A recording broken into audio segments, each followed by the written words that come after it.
Hi everyone, welcome back to Attacking and Defending Active Directory. Let's discuss a bit more domain enumeration using BloodHound.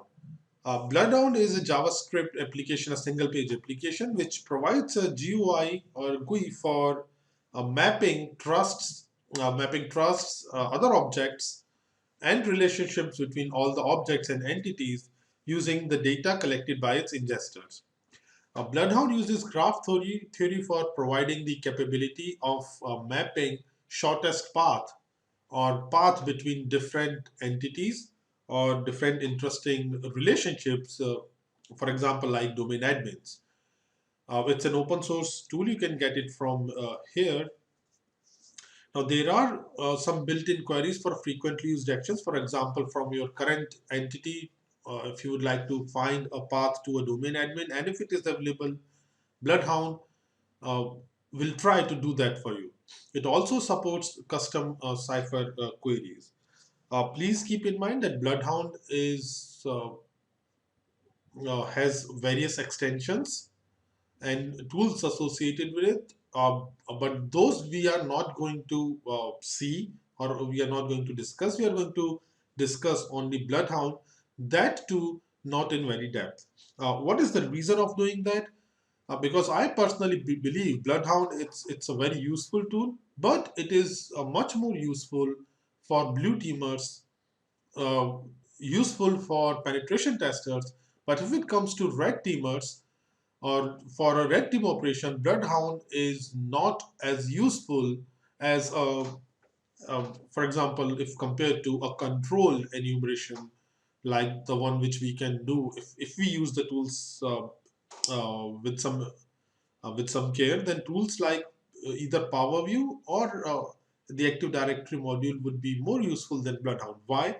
A Bloodhound, once again, it depends a lot on how you use Bloodhound, but a Bloodhound is very noisy when you run it in default configuration, right? If you run its ingester without taking any special care, Bloodhound is for sure going to cause uh, a network spike in any small or medium sized environment, that it would be enough to get you detected. Therefore, it is not as useful for red teamers as it is for penetration testers and blue teamers. In fact, I personally believe that Bloodhound is much more useful for system administrators and blue teams for mapping entities in their environment. Regardless of that, this has changed the way we look at domain enumeration, right? We will see that if we can have a look at relationships in graphical form, that helps us or attackers or defenders to visualize the relationships in a domain environment much more easier than having a look at the list of data written by other tools. Right, there are a couple more tools which can do the use the graph theory and map relationships, but I leave it up to you to explore those tools, right? So with that, let's move ahead with Bloodhound. Another reason why we are discussing Bloodhound now after local privilege escalation is because the we are not only using the student machines as a foothold box, we are also using it as a box for installing and using all our tools, right? So Bloodhound has two parts. There is one part is called ingester, right? These are the ingesters which collect data for Bloodhound, and the another part is the GUI where you can upload the collected data and run various queries on it. Now, in our case, we are going to collect the data and analyze it on the same box or on the same machine, right? In an actual assessment or in an actual operation, if you are using Bloodhound, you can collect the data into the target domain and then exfiltrate it to analyze it on your own boxes, right? But for us, for the sake of simplicity, we are going to do all of it onto the same machine. Uh, and because Bloodhound needs the Neo4j graph database service to be running and installed, we are discussing this after we have escalated privileges uh, locally, right? So with all that, let's run this ingester. There are two parts of BloodHound. One is the BloodHound application once again, and another one is the ingester. So let's go to our foothold machine. In the AD tools directory, you will see here, feel free to get to use the latest version of BloodHound. The tools which are there in the tools directory, all of them are just for the indication purpose, right? That is that something can be done with the help of these tools. Always feel free to use your own tools or the newer versions. We have BloodHound Master, which contains the ingesters, and the BloodHound application, right? So let's run the ingester first.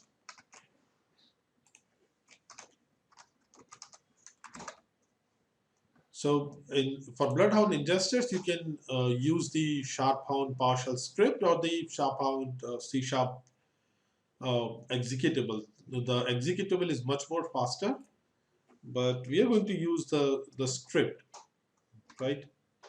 So let's use sharphound.ps1, and once let's run BloodHound with all collection methods. Let's turn on the verbosity. Right, so we have enumerated, so this was real quick, right? But because once again, because it depends a lot on what collection method we are using. If we are running it on the complete domain, if we run this is going to be very noisy, uh, both in the logs and on any network monitoring. And in fact, in some cases for tools like advanced threat analytics from Microsoft. So this is how we collect the data. Now let's try to start the application. So we go here, we run the BloodHound application. This is the application, and it tries to connect to the Neo4j service, which it does not found. So what we need to do next is to install the service. So I'm covering this part specifically so that you can always follow along. There is no need to have a look at how you can actually install BloodHound. So let's install it in a directory called Neo4j.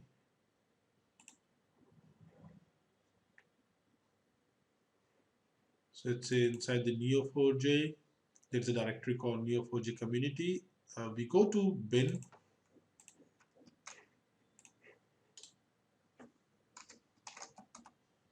Right, there is a batch file, a batch script called neo4j.bat, which can be used to start, stop, or install its service.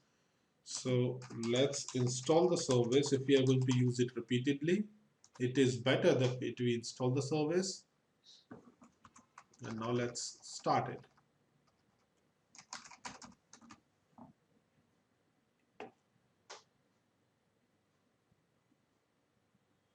So now we have the Neo4j graph database started. We go back to the application. Here you can see that it now found it. And now by default, the credentials for accessing the Neo4j database is Neo4j, Neo4j. If you try to use that here, BloodHound aptly tells you to go to localhost 7474 and change the credentials. So let's do that now. We go to localhost 7474 and then we change the default credentials. The default credentials are username Neo4j, password Neo4j. Let's connect. Let's use new password as, for example, BloodHound. Uh,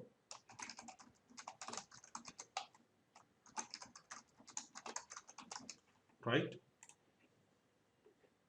So we've changed the password. Let's close this. Go back to BloodHound, and now if I use the password here, we can log in now. So what we have here right now, I think there should be some data from my testing. Let's see. Okay, no, that has been cleared. So when we ran the ingesters, it told us to upload this to the UI, right? So let's do that. Go to upload data. and let's upload this one. So the data is being processed, right? So we have these many ACLs, relationships, groups, computers, users. Sessions are missing. Sometimes Bloodhound misses the sessions, so we can always go back here and use the collection method logged on, right? So now let's upload this one as well. Uh, this is the latest one. Let's see if we have any more new sessions. We have 6 sessions now.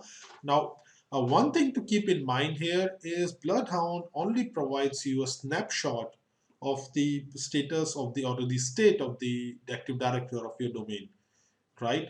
What does that mean? That means, especially on sessions, if you find an, let's say, a privilege escalation opportunity, either horizontal or vertical, due to a session, please always keep in mind that it was available at that particular point of time when you ran the ingester. So even if Bloodhound shows you that you can get access to a particular machine by because of, let's say, an administration session is established there, it is not sure that you will get, and you will get that privileges, right? And it is not a fault of Bloodhound. It is a tool which captures a snapshot of the current state of the domain, right? So please always keep that in mind. So now, once we have information inside Bloodhound, we can go for queries. These are the pre-built queries, or we can have custom queries. Unfortunately, we are not going to cover that. So let's run some of the built-in ones, right? So you can always turn on and off these node labels using the control key,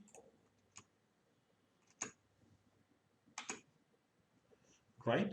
So according to Bloodhound, there are just 2 domain admins, SVC admin and administrator. That matches our previous uh, enumeration.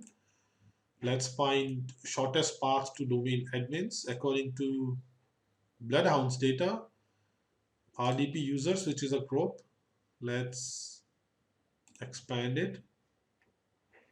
So RDP users is a group of which multiple users are a part. Let's collapse this one. Has an admin privilege on a box called dcorp admin SRV.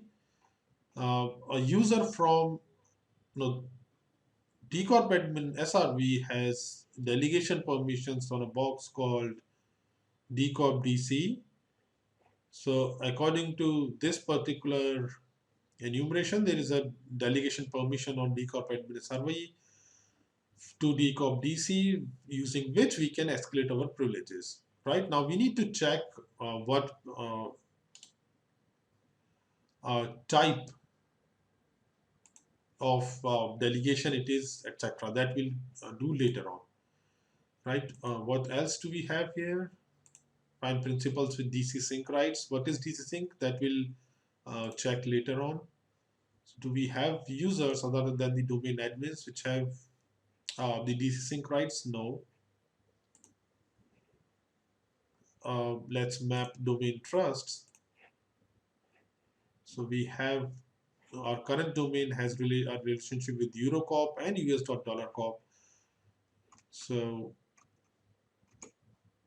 as you can see that this is how Bloodhound helps, right? This is much more easier to visualize than our lists, which we have been using earlier. Shortest paths to unconstrained delegation systems. Let's see if we have something like that here. So this is the RDP user scope, which has apparently administrative privileges on admin SRV, which is allowed to delegate to dcorp DC, which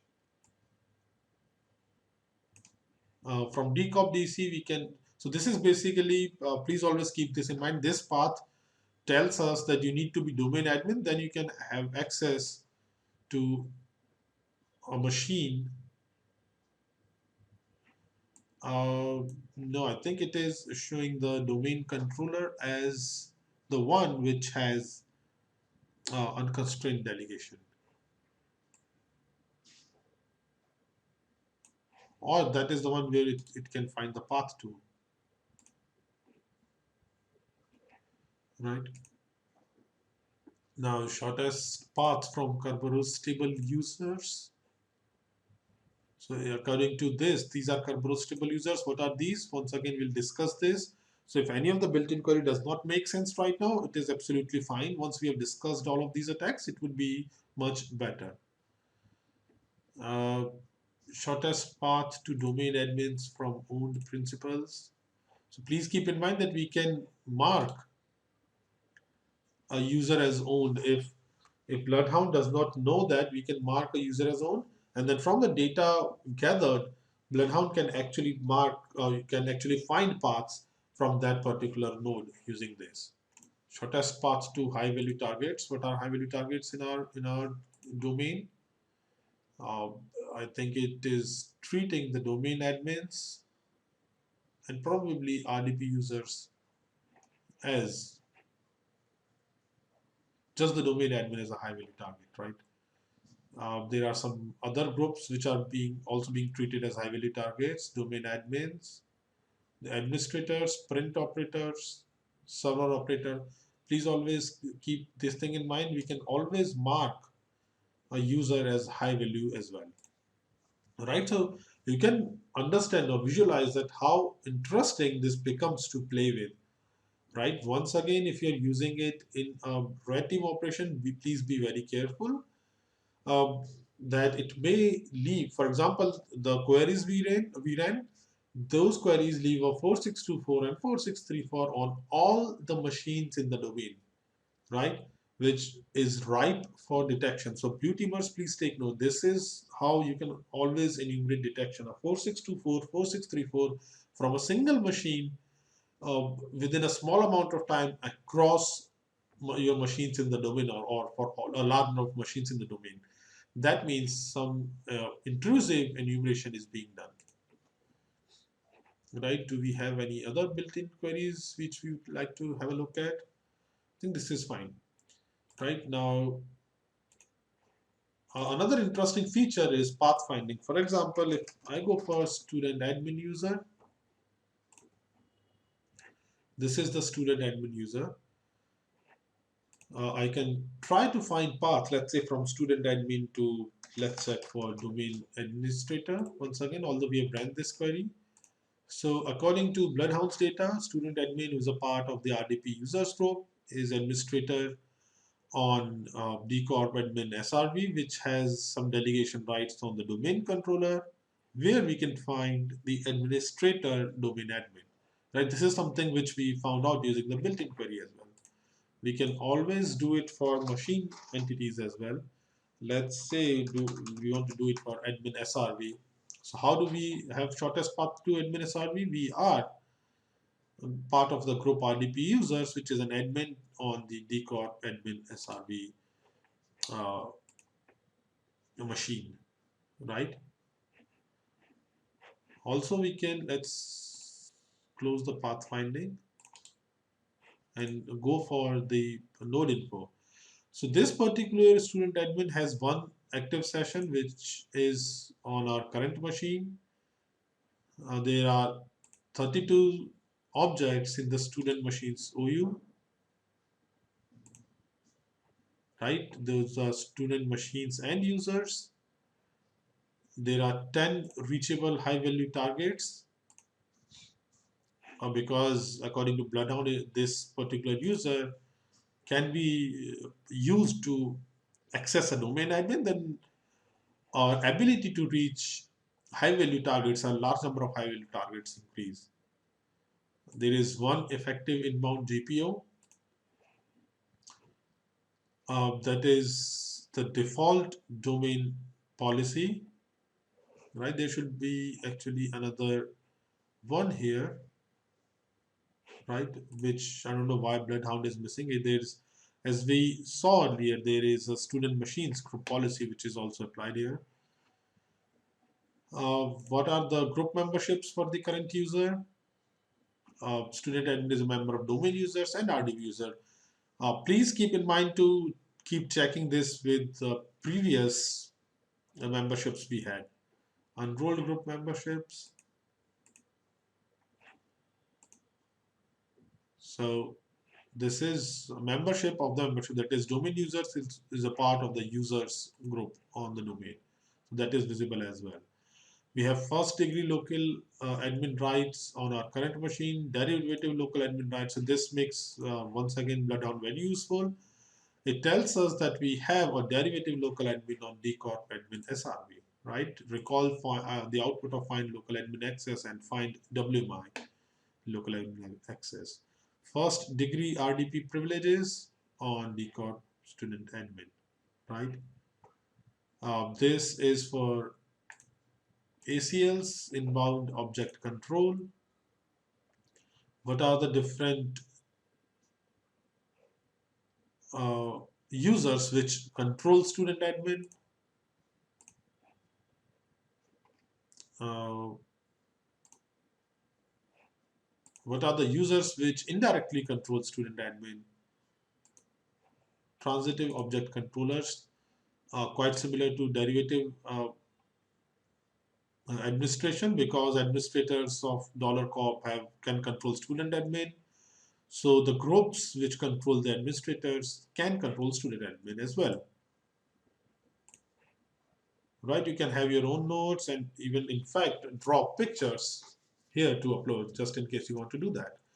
Right, so we are missing some privileges here. Let's have a look at a more powerful user so that let's go for SVC admin, which was I think a domain admin. So you can see that some more privileges can be seen here, right? Object control outbound. I think we missed it for student admin, the outbound ones. So let's go back there. So we have direct control over 40 objects because of the membership of the RDP users group. Let's have a look at that. So we have control over users called control users and support user. Where have we seen this? Recall invoke ACL scanner, right? Uh, Transitive object control. That I think once again is using the RDP users group and whatever permissions we have on the domain users groups, and because of that on the users group in the $corp domain, right? A domain admin would have much more control, that is for sure. For example, uh, first degree group memberships, enroll group membership is fine. Group delegated local admin rights on multiple machines, only where this user would have it on much more machines because it's a domain admin, but I think these are the ones where the permissions have been used, right? Delegated permissions on so many objects, I think all of them, because it's a part of the domain admins, right? So this makes sense. Once again, if you are ready to risk uh, of getting detected, or you run it judicially, you run it with uh, care, with some care, then this tool could be quite useful for mapping the relationships between your domain and working out exact attack paths, right? So this was all about BloodHound actually. This is all the time we are going to spend with this. Let me close it. Please keep in mind to avoid detections from tools like Advanced Threat Analytics. We can use exclude DC option. How does that work? That we will see later on, right? So let's move on to the next. This brings us to the learning objective number 6. That is to set up BloodHound and identify a machine where student X, that is your current user, has local administrative access, right? So a very, very simple learning objective. Feel free to try and use the previous learning objectives of enumeration using BloodHound and compare it with the output of those tools and see which one was easier to visualize, where you can control the visibility. Right, I'm deliberately not going into controlling the visibility of BloodHound, that is using it in a controlled manner. Please feel free to explore that and see if you can integrate this into your red team operation. I personally do it only in the analysis phase of the data, where after a successful red team operation, if I'm asked or if I'm granted a request to get detected, right? If I'm not caring about getting detected, it always makes sure that you run a BloodHound uh, ingester and then analyze the data. This can provide some interesting insights in your domain relationships, right? So that would be all for this video. Thank you very much for watching.